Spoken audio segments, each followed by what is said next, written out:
Assalamualaikum warahmatullahi wabarakatuh. Alhamdulillahi rabbil alamin. Wabihi nasta'in ala umuri dunya wa din. Salawatullahi wa salamuhu ala imamil muttaqin wa qaidil mujahidin Sayyidina wa maulana Muhammad wa ala alihi wa sahbihi ajma'in, amma ba'd. Wa qala al-musannifu rahimahullah wa nafa'ana bi'ulumihi fi darain. Surat yang ketujuh, belah dada.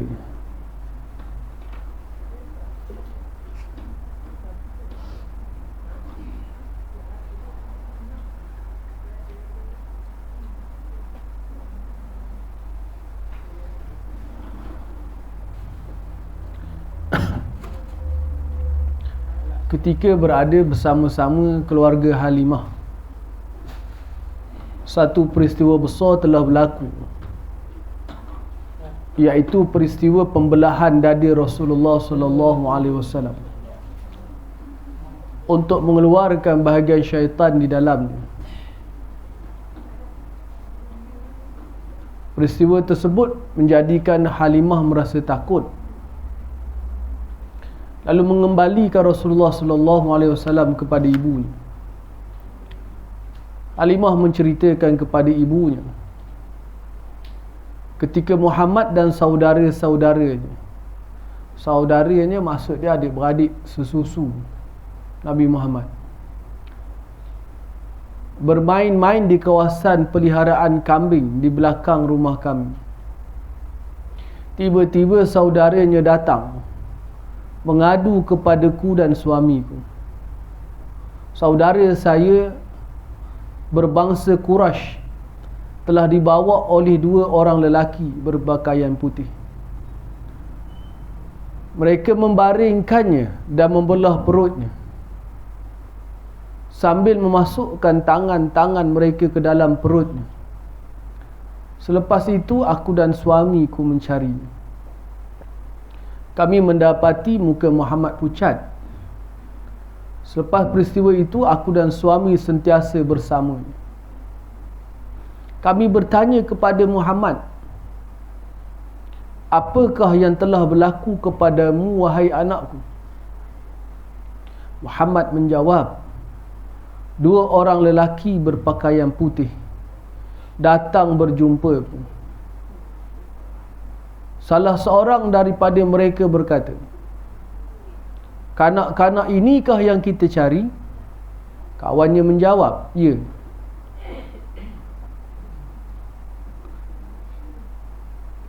Maka mereka memegang, membaring dan membelah perutku.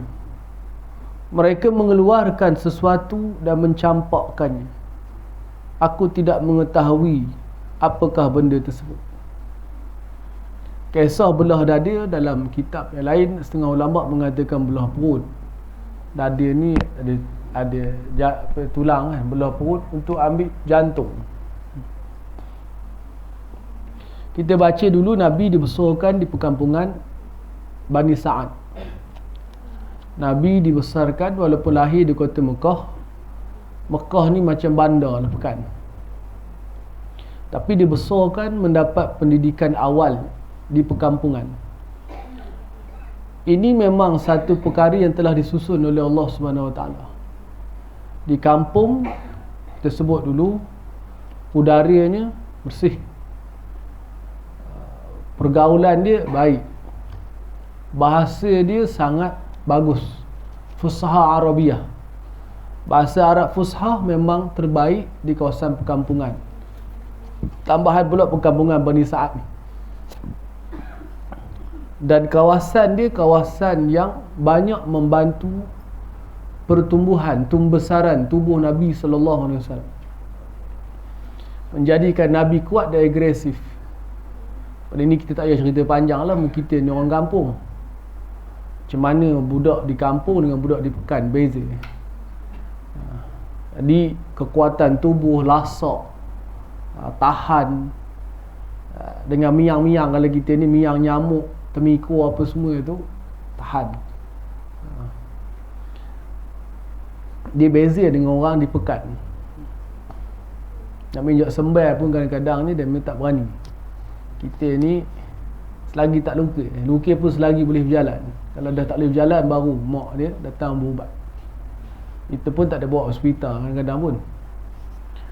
Dululah, sekarang mungkinlah hospital kita dah mudah pergi, kita cepat pergi hospital. Sebab baik pergi hospital tu sebab takut kuman. Tapi pertumbuhan tu membentuk Nabi. Satu hari Nabi sedang bermain dengan adik-beradik sesusu ni. Nabi ni tak ada adik-beradik. Dia ada adik-beradik susuan. Adik-beradik susu ni hukum dia mahram. Maksud mahram ni haram bernikah dengan adik-beradik susu, mak susu, ayah susu. Tapi dia tak boleh terima pusaka. Dia tidak boleh terima pusaka. Dan dia tidak boleh menjadi wali nikah. Dalam bab perwalian, ada wali yang boleh menjadi wali dan boleh menerima pusaka. Ada wali yang boleh menjadi wali tapi tak boleh terima pusaka. Ada wali yang mahram, boleh bersentuh kulit dengan wali tu. Ada wali yang bukan mahram, dia wali tapi tak boleh bersalam dengan dia. Contoh dia sepupu. Sepupu dia macam ni. Sepupu tu ayah dia dengan ayah kita ada beradik. Kita ni orang perempuan dan dia tu orang lelaki. Dia tu sepupu kita lelaki tu boleh menikahkan kita bila wali lain tak ada. Wali ni pun adalah dia punya tingkatan dia. Bila wali lain tak ada, dia boleh menikahkan kita. Tapi kalau dia nak nikahkan kita pun boleh. Sepupu nak nikahkan kita pun boleh, sebab bukan mahram. Ini saya ada tengok ada beberapa kesilapan dibuat di masyarakat kita ni bersalam. Sebab dia kata aku boleh nikahkan kamu, kita boleh salam. Tak. Dia lain. Dia kena bezakan bab perwalian, wali, bab mahram, bab pusaka. Dan adik-beradik susu ni dia mahram. Dia bukan wali, dia tak boleh terima pusaka. Ustaz, kalau satu orang dia kuat lebih kuat sepupu bapak-bapak tu ada mati. Adakah lebih kuat ikatannya dari hukum ke daripada mak-mak yang ada adik anak. Dia sepupu tapi bapak dia bapak macam ada mati. Sebab sepupu bapak-bapak tu ada mati. Bapak-bapak dia beradik tu yang boleh jadi wali tu. Dia kuat lagi. Dia boleh jadi wali, tapi dia hanya wali tapi dia bukan mahram. Tak boleh bersalam dengan dia. Dan kena jaga aurat dengan dia. Kuatlah itu kuat.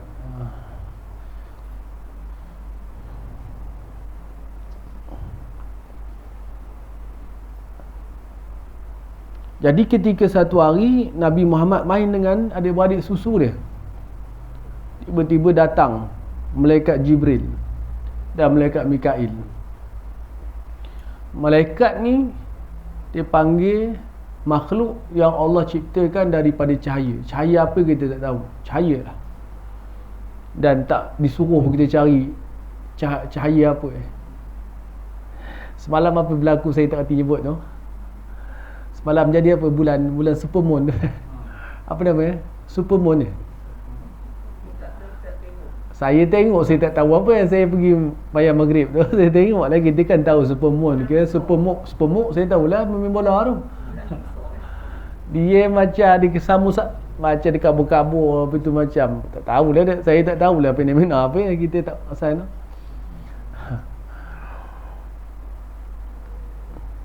Tak kira lah, tak sebut cahaya. Dia tak disuruh kita kaji cahaya apa ya tu. Tapi dia wajib beriman malaikat jadi kita daripada cahaya.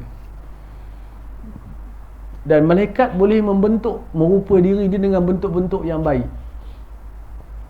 Dan dia boleh merupa bentuk antara merupakan bentuk diri dia dengan manusia. Pada zaman Nabi, nanti kita akan baca tajuk bab dia. Selalu malaikat akan merupakan diri dia dengan wajah seorang sahabat bernama Dihyatul Kalb. Dihya Al-Kalbi ni, dia ni sangat paling kacak lah pada tempat dia tu. Lelaki yang paling kacak. Jadi malaikat ni berpakaian putih, kerana putih ni nampak kemas. Ada satu ketika malaikat datang nak menyampaikan wahyu kepada Nabi, mengajar agama Islam, bukan bawa Quran pun, mengajar agama Islam. Malaikat datang dengan pakaian putih, dengan serban putih, dengan rambut berminyak, bersereka elok bajunya. Faham kita bersereka elok baju dia. Tapi orang tak kenal dia. Bila orang tak kenal, orang dalam masjid Nabi ni penuh. Orang seorang pun tak kenal dia. Yang datang itu seorang pun tak kenal dia.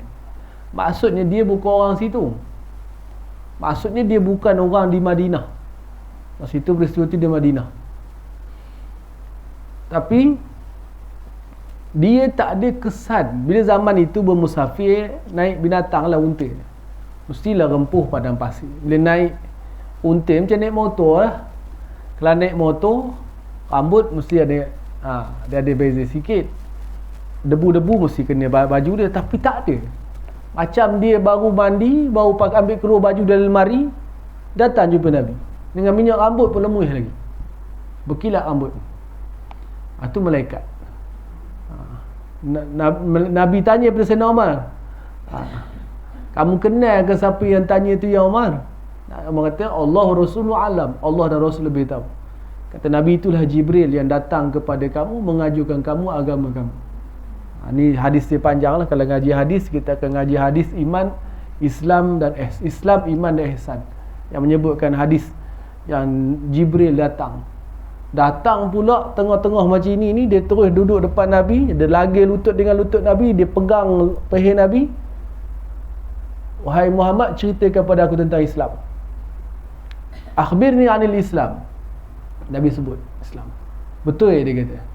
Terkejut orang dah tanya, kamu pula kata betul. Ceritakan aku tentang iman. Nabi jawab, betul. Ceritakan aku tentang ihsan, ikhlas lah. Jawab betul. Ceritakan aku tentang kiamat, kata dia. Kata dia Nabi, orang yang bertanya lebih tahu daripada yang ditanya. Lalu dia tanya pula, ceritakan aku tanda-tanda. Nabi sebutlah tanda-tanda kiamat. Hadis dipanjang. Saya tak nak baca, nanti kita terhurai kan, tak baca buku ni. Hadis tu hadis yang menceritakan tentang asas dalam hidup kita, 3 teras, iaitu syariat, tauhid dan juga akhlak, tasawuf.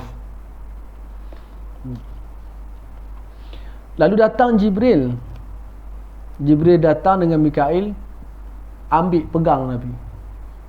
Bila Mikail tanya pada malaikat, Jibril, ini ke budak yang kita nak apa nama ni, operate ni, nak belah perut dia ni? Ya, kata Jibril. Tangkap, barin, belah.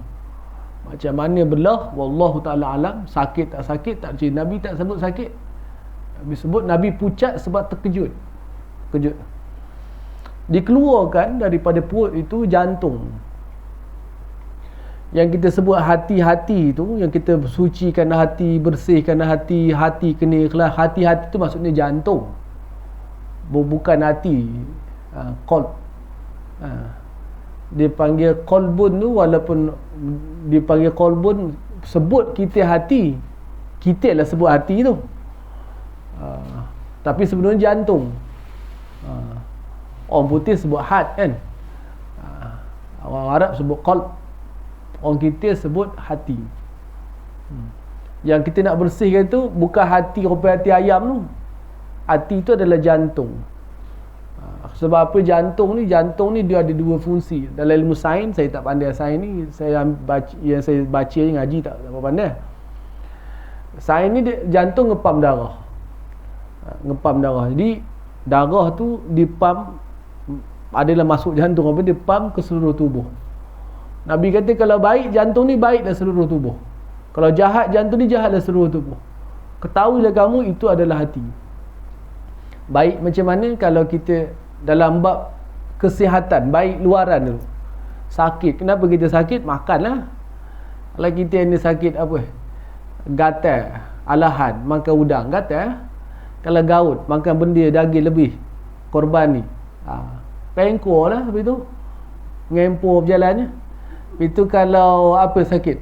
Sakit penat. Penat apa penyakit penat? apa nak tak boleh makan air dia kata. Makan air. Nak kan? Jadi sebab apa? Sebab dipam tu. Antaranya sebab dipam macam tu. Itu dari segi kesihatan luaran. Tapi Islam kita bincang dari segi dalaman ni. Dalam darah tadi, kalau mengalir benda yang baik, halal. Dia akan mengalir seluruh tubuh ni benda yang halal. Darah yang halal. Darah yang datang daripada pemakanan yang halal. Bila halal, dia betul lah. Kalau haram, dia tak betul lah. Bila tangan datang daripada yang haram, berat nak buka Al-Quran.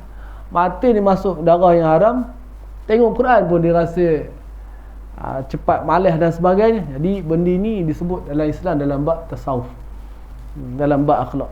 Jadi dibelah jantung Nabi tu, dikeluarkan, dibasuh dengan air zam-zam dan dimasukkan balik, dibuangkan karat lah, dimasukkan hikmah. Macam mana tu wallah ta'ala alam.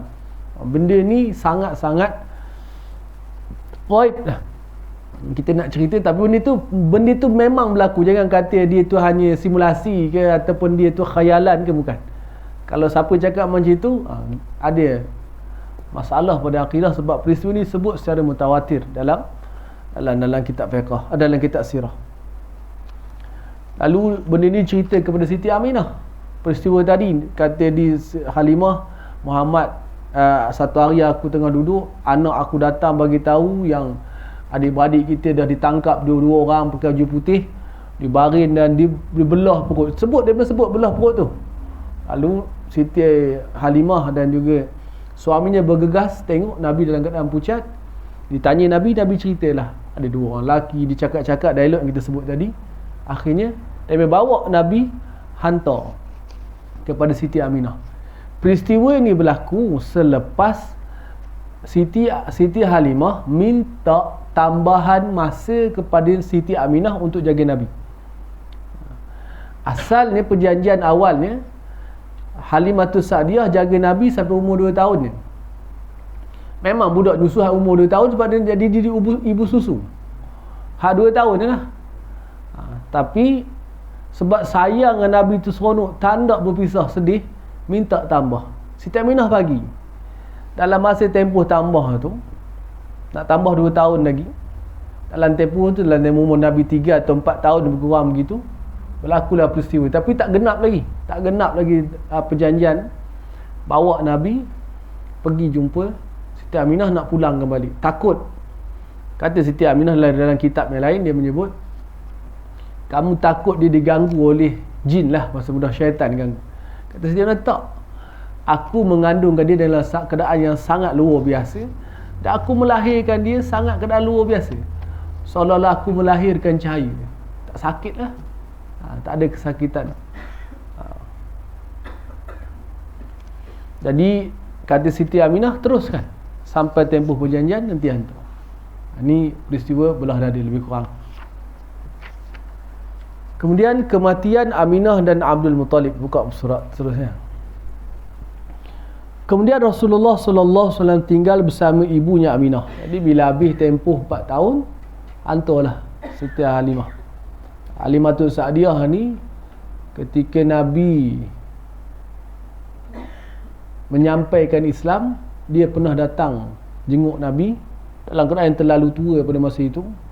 Nabi ni pemimpin umat.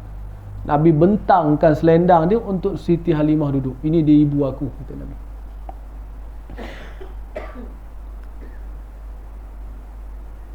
Kemudian Rasulullah SAW tinggal bersama ibunya Aminah.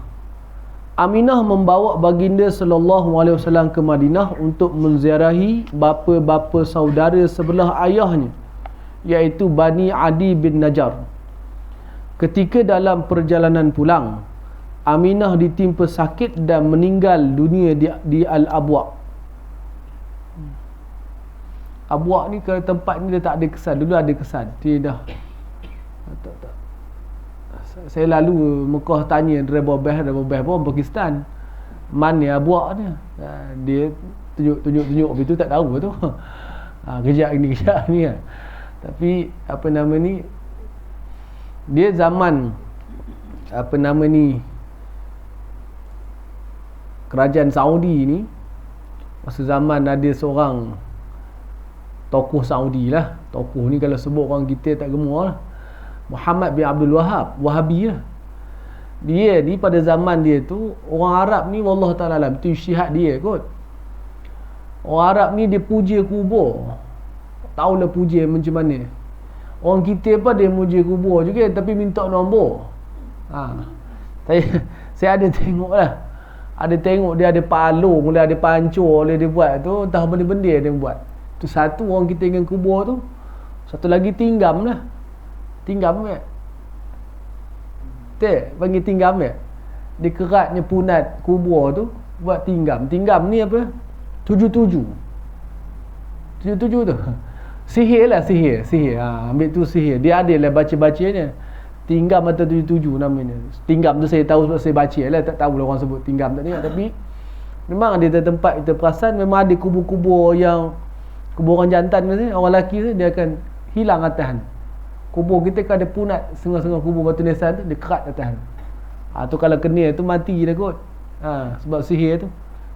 Izin Allah Ta'ala matilah. Allah Ta'ala tak izin tak mati juga. Jadi kubur dia ni dia puji lain macam. Dia puji lain macam. Pengalaman kita tengok kalau masa belajar dulu, memang dia loto duit, loto bunga, macam-macam dalam kubur. Jadi di sana dia merobohkan semua kubur. Hilanglah sejarah. Tak tahu apa ya. Tempat-tempat sampai kan rumah kelahiran Nabi dia buat jadi, dikatakan jadi pustakaan. Rumah Nabi apa nama ni dengan Siti Khadijah semua hilang. Kesan-kesan tu dibuat oleh apa nama gerakan Wahabi ni lah. Itu kita ada sikit tekilan lah dengan benda tu. Wallah Ta'ala itu isytihad dia pada masa itu. Ada orang kata sesat Wahabi ni, wallah Ta'ala alam. Saya adalah pandangan saya sebab kita baca apa semua tu terpulang. Jadi apa nama ni tinggal buat tadi lah habis. Jadi bawa ke selepas itu Rasulullah sallallahu alaihi wasallam berada di bawah jagaan Ummu Aiman dan ditanggung oleh datuknya Abdul Muttalib. Abdul Muttalib mencurahkan kasih sayang kepada baginda melebihi kasih sayang yang dicurahkan kepada anak-anaknya. Ini kerana dia dapat melihat tanda-tanda yang menunjukkan bahawa Muhammad mempunyai masa depan yang gemilang. Abdul Muttalib amat memuliakan baginda sallallahu alaihi wasallam. Cukup 4 tahun Nabi duduk dengan Siti Aminah.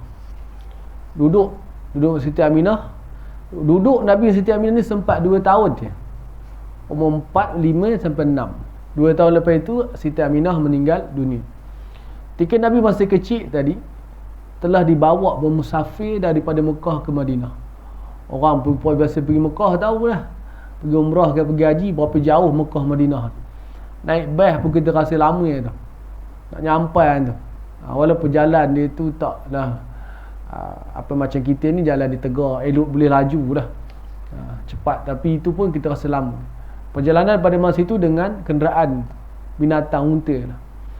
Pergi sebab apa? Sebab Abdul Muttalib ni dia orang Madinah. Jadi adalah sanak saudara dia ataupun keluarga sebelah ayah Nabi ni lah, sebelah datuk dia, sebelah ayah dia yang ada dia punya anak beranaknya, keturunannya ataupun kaum kerabatnya ada di Madinah. Nabi ni di Madinah tu memanglah Nabi bukan orang Madinah, tapi keturunan Nabi ada di Madinah. Abdul Muttalib tu memang lahir di Madinah. Abdul Muttalib lahir di Madinah, kita baca dulu.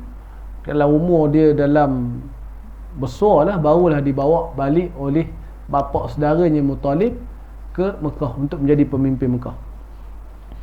Selesai ziarah tu, dalam perjalanan balik, takdir Allah Ta'ala Siti Aminah meninggal dunia di nama tempat Al-Abwa. Ni tempat yang masyhur namanya Al-Abwa. Abwa ni tempat pertengahan antara Mekah dan Madinah, lebih kurang pertengahan antara Mekah dan Madinah. Selepas itu Ummu Aiman bawa Nabi balik. Ummu Aiman ni orang perempuan lah.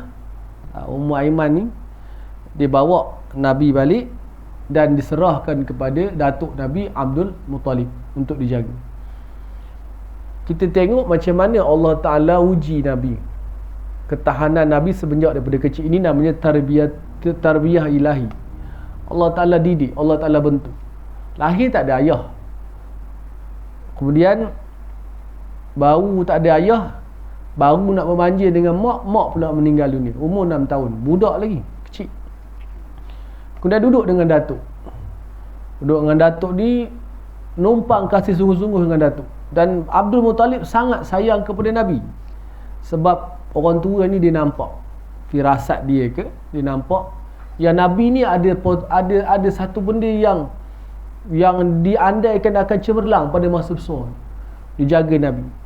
Satu hari Nabi datang duduk dekat tempat, di tempat orang Arab ni ada tempat bilik mesyuarat lah bahasa kita, tempat pengurusi tu. Nabi duduk, bapak-bapak saudara dia angkat Nabi dah bawa turun. Kata Abdul Muttalib, biarkan anak aku di situ. Istilah anak lah, maksud dia cucu, menunjukkan istimewanya Nabi walaupun dalam keadaan masih kanak-kanak, umur 7 atau 8 tahun. Nabi dididik oleh datuknya, tapi tak sempat mendapat seni daripada datuk. Kasih sayang mak 2 tahun tak sempat, tak cukup. Budak-budak mana nak tahu, nak ajar tu tak dapat. Duduk dengan datuk 2 tahun. Walau bagaimanapun setelah Rasulullah SAW berusia 8 tahun, datuknya Abdul Muttalib meninggal dunia. Datuknya pula wafat 2 tahun. Sedih lagi, sedih. Baru 2 tahun nak hilang sedih kematian ibu, sedih lagi kematian datuk. Ayah tak ada, datuk lah jadi ayah ni. Selepas itu baginda ditanggung oleh bapa saudaranya Abu Talib. Abu Talib ni adik-beradik seibu sebapa dengan Abdullah. Abu Talib memelihara Rasulullah SAW dengan penuh kasih sayang dan perhatian. Abu Talib tidak memiliki harta yang banyak, lalu Allah memberkatinya. Ketika berada dalam tanggungan Abu Talib, Rasulullah SAW adalah contoh teladan yang baik. Baginda bersikap qanaah. Qanaah ni maksudnya cukup dengan apa yang ada. Ni susah kita ni. Kita tak cukup-cukup. Dan menjauhi perkara sia-sia yang biasa dilakukan oleh kanak-kanak seusianya. Ini adalah sebagaimana diceritakan oleh pengasuhnya Ummu Aiman. Apabila tiba waktu makan, kanak-kanak lain akan berebut-rebut untuk mendapatkan makanan, tetapi baginda tetap tenang dan menerima apa yang diberikan oleh Allah kepada. Tadi bila mati datuk tadi, duduk dengan Abu Talib. Abu Talib ni bukanlah kaya, anak pun ramai. Jadi amanat daripada ayahandanya supaya jaga Nabi, sebab dia anak yang suluk dan dia juga menjadi pewaris kepimpinan Mekah, dijaga. Dan dia ni tak banyak duit ni, anak pula ramai. Antara anak dia yang kita kenal namanya Sayyidina Ali, Sayyidina Ja'far, Ummu Hani, perempuan lah, dan beberapa lain yang lagi dijaga oleh Abu Talib. Abu Talib, Nabi ni duduk sebagai kanak-kanak. Di Mekah ni hiburan banyak. Hiburan pada masa itu. Nabi tak pergi, tak buat macam budak-budak lain. Budak-budak ni dia buat meragam budak-budak lah. Yang baik pun dia buat, yang tak baik pun dia buat. Semua dia nak try, tambah dah masuk remaja tu. Jadi Nabi tak serupa dengan kanak-kanak lain. Disebut oleh Ummu Aiman ni pengasuh Nabi, yang menyebut Nabi ketika makan tak serupa kanak-kanak lain. Budak-budak memang makan berebut. Jadi bila mana berebut makan perangai kanak-kanak, Nabi tidak macam itu. Nabi tunggu dan ambil apa yang diberikan oleh orang. Kalau dapat, kalau kata roti tu, apa yang dapat lah. Tak, budak kan selalu dia nak apa yang dia nak tu. Dia nak roti yang kalau 3 segi satu, semua nak 3 segi tu, berebut situ. Berebut nak yang lebih-lebih dan sebagainya. Nabi tak ada macam itu. Ini sikap yang terdidik oleh Nabi secara langsung oleh Allah SWT. ada kemungkinan dapat daripada hidup di perkampungan tu. Suasana kampung yang tenang, orang kampung ni tinggi adab sopan tata susilanya.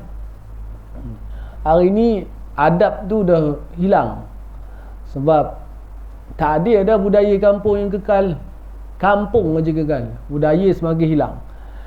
Bukan kampung menjadi pekan, tapi budaya tu masuk melalui media, sama ada TV ke telefon dan sebagainya. Jadi budaya tu hilang. Dia tak sama dulu-dulu. Dulu orang kampung ni mana tahu apa dia tak tahu. Tapi biasanya dia tak ada banyak tahu, kecuali benda yang hidup di kampung ni. Jadi bila mana ada budaya luar masuk tu, baru kampung ni dapat macam-macam. Jadi ini didikan yang dapat oleh Rasulullah sallallahu alaihi wasallam. Ketika duduk di rumah Abu Talib ni tak kaya. Nabi telah pun bekerja mengambil upah, menjaga kambing orang-orang Mekah. Nabi kata semua Nabi yang dilantik menjaga kambing. Semua Nabi yang dibangkitkan oleh Allah Ta'ala sebagai seorang Nabi, disebut Nabi termasuklah Rasul, menjaga kambing. Kenapa menjaga kambing? Allah Ta'ala alam, Allah lebih tahu tentang hikmahnya. Boleh jadi menjaga kambing ni sangat susah. Jaga kambing bukan senang. Disebut oleh seorang pengarang kitab sirah yang dekan Fakulti Dakwah Universiti Al-Azhar, yang pernah saya baca buku tu. Dia kata menjaga kambing ni menguji kekuatan dalaman, sabar dengan perangai kambing. Dia bukan jaga kambing dalam reban macam kita ni. Ni kambing yang jaga di padang ragut. Padang ragut ni padang ragut awam. Bawa kambing, dan padang ragut ni bukan duduk sebelah rumah kita, dia duduk tengah-tengah hujung tu. Macam kita padang ragut jauh darat. Di duduk di padang ragut ni bukan ada orang, cuma ada geng-geng penternak lah bawa. Bila bawa tu dilepas kambing tu. Kambing bila lepas, dia campur dengan kambing orang lain tu. Kalau pergi 40 kena balik 40. Nanti tuan tanya. Dan pemantauan dia buat sepanjang masa tu. Bila dia lepas, bukan lepas macam itu, lepas duduk baring, tidak. Dia kena pantau supaya semua kambing dapat makan. Yang kuat, kadang-kadang dia akan tenduk yang tak kuat. Jadi kawan dia tak dapat makan. Tidak, dia akan sakit. Kena pastikan macam mana nak bagi makan. Kemudian berpanah. Dan penjaga kambing bukan dia duduk, dia bangkit, berdiri, berjalan, memantau. Itu jaga dia. Kalau tidak tak payah upah, tapi tuan yang hantar ke darat tu pagi, petang kambing. Kalau apa itu senang lah. Ini tidak. Sentiasa berdiri, agresif. Dalam keadaan panas. Kalau sejuk lah. Dan kadang-kadang sampai malam. Dan ada disebut dalam kitab tu, kalau lah kambing tu beranak tengah-tengah padang, pikul lah anak kawan tu, dia tak boleh berjalan lagi tu. Tak pasir ni. Dan di sana mengajar Nabi mengenal situasi-situasi manusia ni, keadaan manusia ni. Ini antara hikmah penjagaan kambing yang disebut oleh Dr. Ahmad Gholwush, iaitu mantan dekan Fakulti Dakwah Universiti Al-Azhar. Kemudian kita tengok bermusafir ke Syam. Ketika berusia 12 tahun, bapa saudara Abu Talib ingin pergi ke Syam untuk berniaga.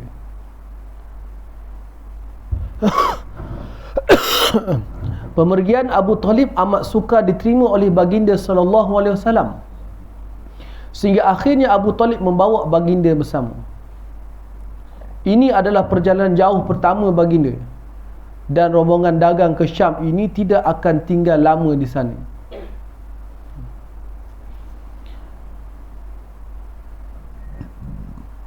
Jadi umur 12 tahun ni kecil lagi. Dalam satu kitab lain menyebut umur Nabi 9 tahun. Bukan 12 tahun, tapi 12 dan 9 ni masih kanak-kanak.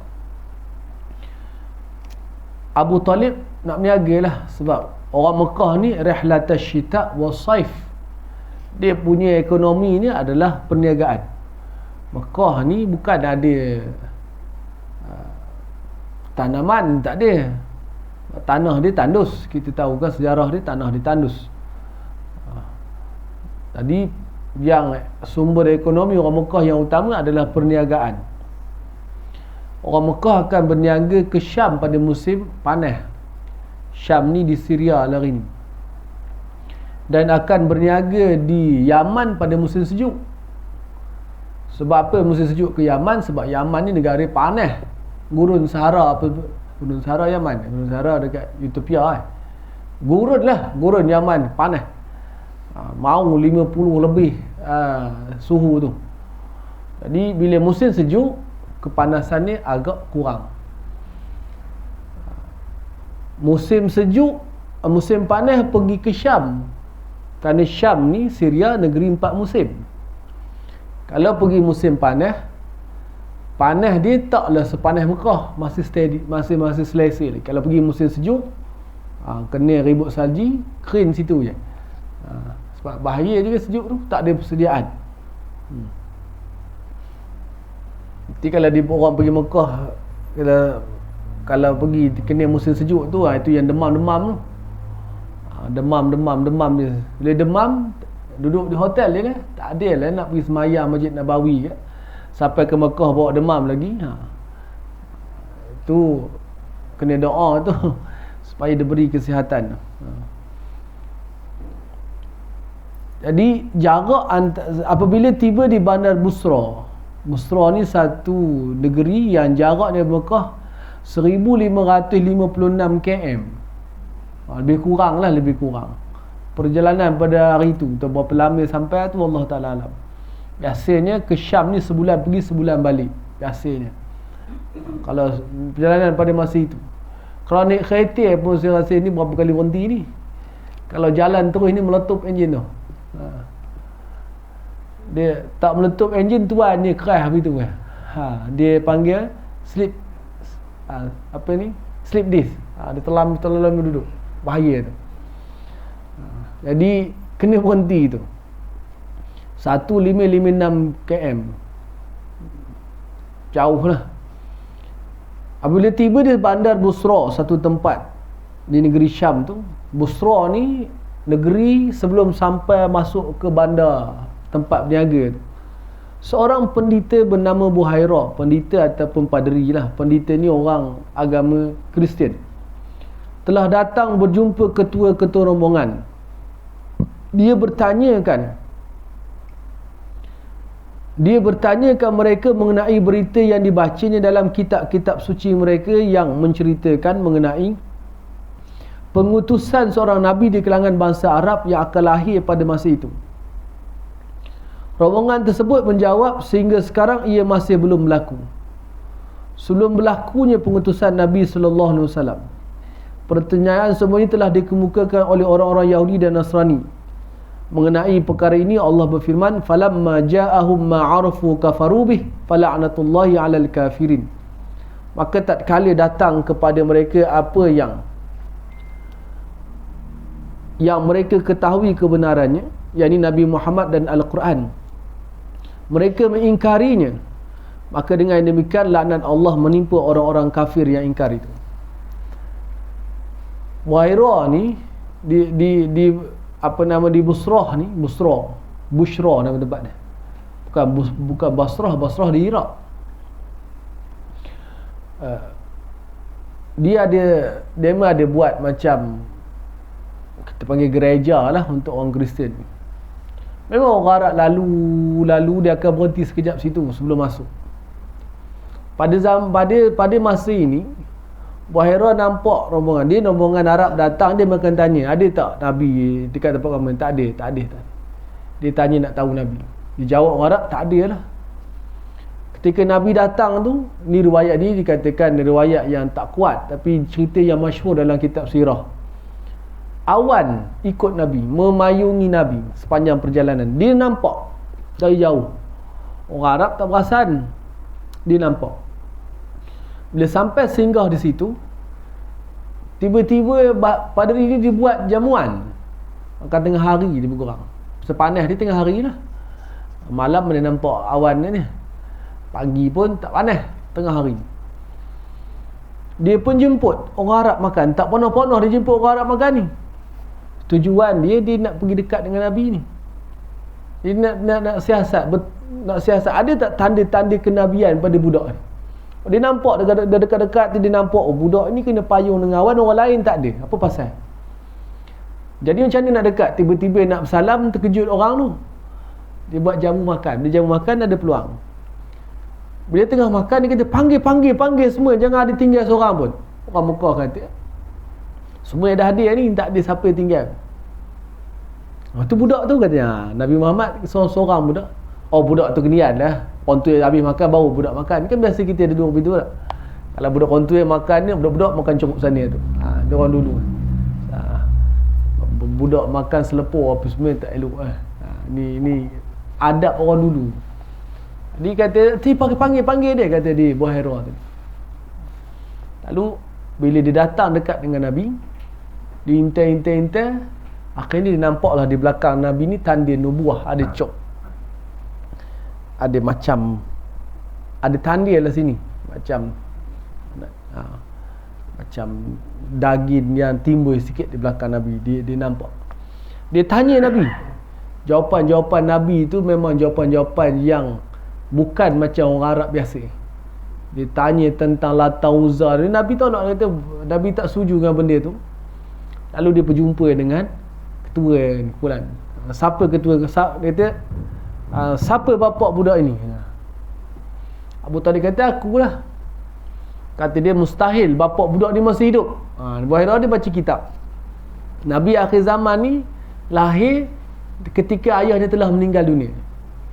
Kata Abu Talib, iyalah aku ni dia amanahkan oleh datuk dia untuk jaga. Aku bapak saudara dia, adik-beradik ayah dia. Lalu kata di Buhairah, aku pada firasat aku elok dibawa budak ni balik. Aku bimbang kalau di Syam nanti dijumpa oleh orang-orang Yahudi, dia akan bunuh budak ni. Siapa orang Yahudi nak bunuh?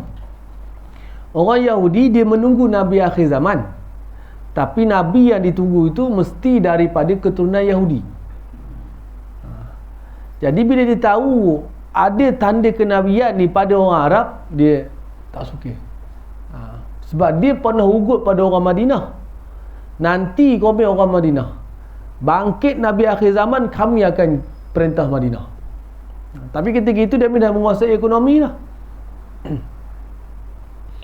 Jadi Abu Talib dikatakan, ada riwayat mengatakan Abu Talib patah balik, ada riwayat mengatakan ada orang yang bawa Nabi balik ke Mekah. Nabi tak merasa lah berniaga di Syam tu, cuma merasa perjalanan yang jauh. Musafir ni perlukan kepada kekuatan juga. Kalau tak kuat, lembik juga tu. Perjalanan jauh yang panas dan sebagainya.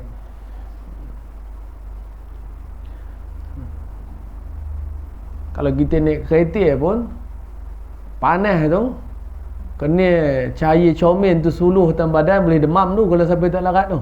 Kalau lama tu, orang boboh comel hitam tu,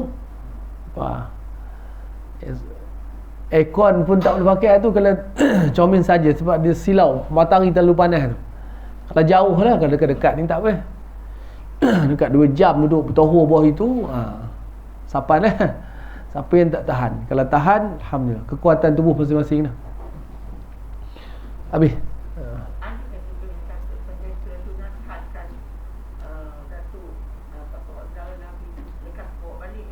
Dia suruh balik. Dia dah nampak tanda kenabian. Dia kata dia bimbang kalau orang Yahudi nampak. Itu. Selamatan. Sebab orang Yahudi, orang Kristian ni dia tak ada, dia apa ni, masa itu Kristian ni bukan, kalau kita patah balik jauh sikit, Nabi Isa ni ajaran dia untuk orang Yahudi je. Tapi bila mana orang Yahudi tak mahu terima Nabi Isa, diburu sampai Nabi Isa diangkat naik ke langit, dia ada satu buat manipulasi agama lah. Jadi dia membuat jadi buat macam kalau kita punya, dia punya ala-ala orang-orang yang ada kesufian lah, kita punya orang sufi ni, orang ahlu sufi ni kata aku dapat wahyu, syiah, ilham dan sebagainya tentang ajaran agama Kristian. Dia pindir kitab Injil tu. Lepas itu kita Injil tu pula dibawa keluar daripada Bani Israel. Itu sampai ke orang Arab apa semua yang menganut agama Kristian. Kalau ikut asalnya tak boleh. Bukan agama Kristian, agama Islam. Ajaran kitab Injil. Tapi bila dipindir namanya Kristian dah Nasrani. Ajaran itu khas untuk orang-orang Bani Israel. Sebab Nabi daripada Bani Israel ni bermula daripada Nabi Yaqub sampai ke Nabi Isa ni, dia hanya khusus untuk orang Yahudi je. Dan semua Nabi pun, Nabi Hud untuk kaum Ad je, Nabi Ibrahim untuk kaum dia je. Nabi Ibrahim ni pada zaman dia ada anak saudara Nabi Lut. Nabi Lut berdakwah untuk kaum Sadum. Kaum Sadum itu sezaman dengan Nabi Ibrahim, tapi ajaran dia hanya ikut ajaran Nabi Lut. Nabi Ibrahim dengan ajaran kaum dia. Tapi bila Nabi kita sallallahu alaihi wasallam sebagai penghulu segala nabi, ajaran Nabi, wa ma arsalnaka illa rahmatan lil alamin. Tidaklah kami utuskan kamu wahai Muhammad melainkan kamu sebagai rahmat kepada seluruh alam, manusia semua. Jadi ajaran Nabi ni namanya kalau kita ngaji dalam dakwah salafah dia panggil bersifat alamiah. Alamiah ni sejagat ataupun universal, menyeluruh, universal. Semua orang boleh terima. Semua orang boleh praktik ajaran Islam. Tak ada masalah. Baca Quran tak ada masalah. Kalau di Greenland ni Alaska ataupun kita panggil Kutub Utara. Greenland ni tanah sejuk lah, yang ada orang Esquimau lah. Di Greenland ni saya pernah baca, wallah ta'ala alam sumbernya di mana, sumber internet lah, ada masjid. Maknanya di sana ada orang menerima Islam. Jadi janganlah macam ni dia semayang tu tanyalah. Dia bezalah sebab dia kadang-kadang siang dah boleh 3 jam, dia ada hukum-hukum tertentu. Itu kita cerita fiqh banyak lah, tapi nak sebut dia hukum tertentu. Dia macam dia berwuduk macam mana semua tu ada khusus, tapi ada orang Islam di sana. Jadi beberapa tempat yang masih lagi belum sampai ajaran Islam. Tapi pada zaman Khilafah Islamiah kalau kita baca 2/3 dunia, 2/3 dunia, Asia, Afrika dan sebahagian daripada Eropah. Amerika tu tak masuk sebagai daripada Eropah yang terima Islam. Asia dengan Afrika tu selesai. Macam Korea, Jepun pada orang Islam. Wallahu ta'ala alam bisawab. Allahumma aftah alaina futuhal arifin warzuqna faman nabiyyin wa afdal musallin ulhamal malaikatil muqarrabin ya fatahu ya alim iftah qulubana futuhal arifin wa sallallahu ala sayyidina Muhammad wa ala alihi wa sahbihi wasallam. Alhamdulillahirabbil alamin. Assalamualaikum warahmatullahi wabarakatuh.